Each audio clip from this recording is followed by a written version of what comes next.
왜 통합을 못하는가. 차라리 적하고는 화해를 해도 내 뒤에서 총을 쏘는 사람하고 화해는 불가능하기 때문에 때리면서 체급을 키워주고 있는 거다. 영양가가 없어요. 대통령하고 이준석 대표 관계는 끝났다. 예. 이거 정말 이혼 위기라고 느낄 수 있는데 또 정치인이 꼭 그렇지도 않아요. 이제 박지원 대표도 사실 문재인 대통령 계속 문모닝 했어요. 그렇죠. 매일 공격을 했어요. 예. 근데 깜짝 놀랐잖아요. 저희들이 국정원장 임명되는 거 보고 그게 정치예요.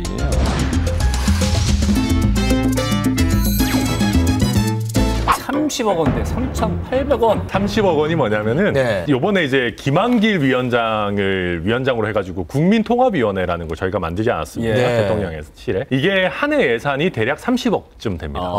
대통령 직속위원회가 평균 하나당 30억씩 쓰더라고요. 거기 보면 일단 위원장부터가 민주당 당대표 출신이시고 정의당에서 활동하셨던 분들, 국민의힘과 성향이 굉장히 많이 다른 분들이 많은 위원들로 들어와 있습니다. 근데 이런 분들과도 우리가 통합을 할 수 있다면은 윤석열 대통령과 이준석 대표는 왜 통합을 못하는가?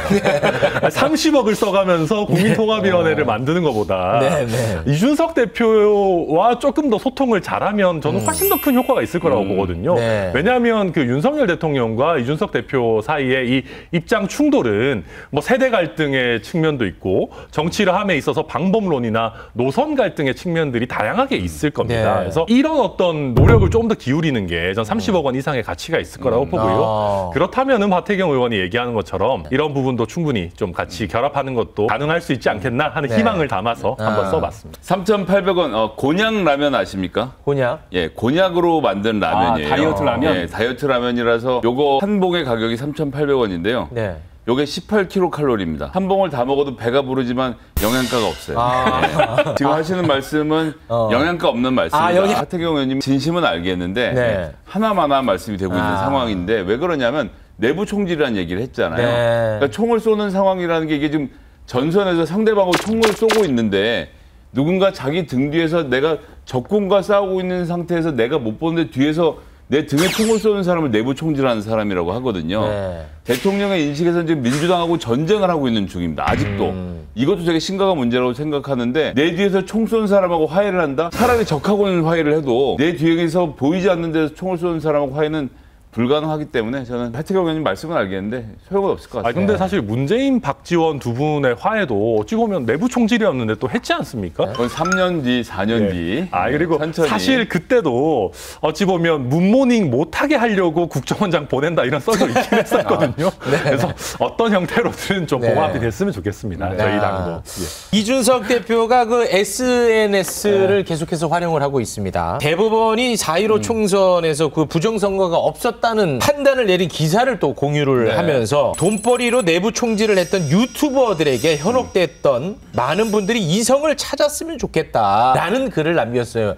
실제 이준석 대표 같은 경우에는 소위 이제 극우 유튜버들과의 결별을 위해서 정말 많이 애를 쓰지 않았습니까? 극우 유튜버라면은 뭐 학을 때는 뭐 이제 치를 떠는 그런 사람이죠. 근데 사실 저는 이준석 대표가 진짜 내부 총질은 이런 거다라는 얘기를 하고 싶었던 것 같아요. 그러니까 이게 정말 돈벌이를 목적으로 저희 보수 진영을 망가뜨리면서 사익을 추구하는 게 내부 총질이고 그게 아니라 지금 당장은 조금 쓰게 느껴지더라도 오히려 우리 진영을 키우고 중도화 수양성을 키우는 거는 의미 있는 쓴소리다. 그러니까 진짜 내부 총질하는 사람들에게 대해서는 제대로 따끔하게 혼을 내지 못하면서 몸에 좋은 쓴소리에 대해서만 왜 이렇게 받아들이시나. 진짜 내부 총질을 좀 구별했으면 좋겠다. 저는 그런 간절한 마음이 좀 있다라고 봐요. 이준석 대표 인식에 이준석 대표가 극우 유튜버들 당내에서 그 분위기 없애려고 노력했는데 지금 다시 그런 극우 유튜버들 세력이 들어오고 있다라고 인식을 하고 있는 거예요? 뭐 그거는 직접적으로 이 대표가 표현한 바는 없습니다. 그렇지만 최근에 뭐 강기훈 행정관인가요? 그 강기훈 씨라고 하는 분이 자유의 새벽당이라는 곳에서 활동을 했었고 그때 당시 했던 얘기들이 참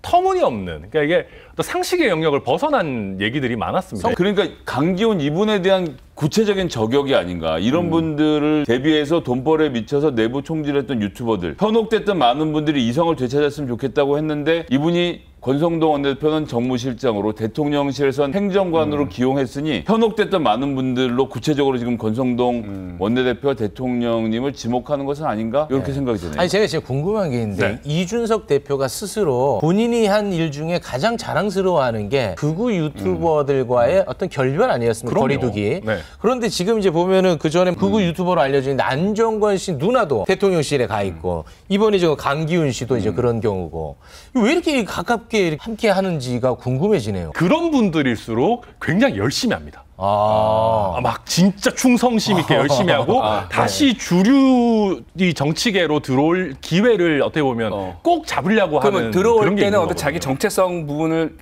보이지는 않고 왜냐하면 선거 캠프는 일단 사람들이 와가지고 도와달라고 하면은 기본적으로 좋아하죠. 캠프까지는 뭐 전 알겠는데 그러다 보니까 지금 강기훈 씨라는 분에 대해서도 주변에서 얘기하는 거 보면 이런 성향 잘 드러내지 않았고 누구보다 열심히 일했고 뭐 이런 식의 얘기들이 좀 대통령실에서 나오는 것 같은데 문제는 이게 캠프에서 열심히 일하고 뭐 다 좋습니다. 인간적인 관계 만들고 좋아요. 근데 대통령실에 들어올 때는 조금 더 이 사람들의 과거 행적에 대해서 검증 조사를 절차를 하고 거치잖아요. 만약에 이런 극우적인 행태가 있었다면 지금은 이런 생각을 버렸느냐 이런 것들에 대해서 좀 면밀하게 살펴본 다음에 들어와야 되는데 지금 대통령실에서 내놓는 메시지들을 보면 그런 과정이 별로 없었던 것 같아가지고 저도 사실 걱정되는 부분입니다. 이건 검증 과정의 문제다?